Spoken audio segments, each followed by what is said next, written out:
Les forces armées de la République démocratique du Congo portent à la connaissance de l'opinion nationale et internationale que, malgré la bonne foi et la volonté de son Excellence, Monsieur le Président Félix Antoine Tshisekedi, de trouver des solutions concertées dans la guerre d'agression imposée par le Rwanda à notre pays, les forces de défense du Rwanda, sous les couverts du M23, ont lancé depuis jeudi le 20 octobre 2022 des attaques sur les positions des FARDC sur l'axe Rangira-Wanguba-Tchengerero.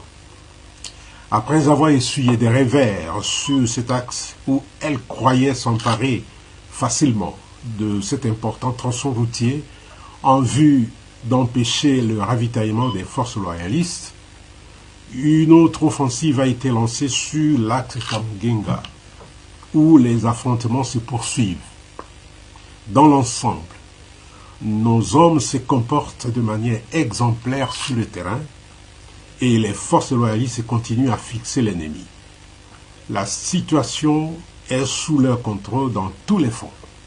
Ces attaques ont mis fin à la calmie qui s'observait dans le théâtre des opérations, provoqué des morts inutiles et entraîné la souffrance de nombreuses personnes déplacées qui fuient les combats. Au total, un civil a été fauché par les bombes rwandaises et 5 autres personnes blessées dans l'axe Rangira-Wanguba-Tchengerero. Dans l'axe Tamugenga, 3 civils ont été tués et 35 autres blessés, dont les enfants à Nyabikoro, près de l'hôpital.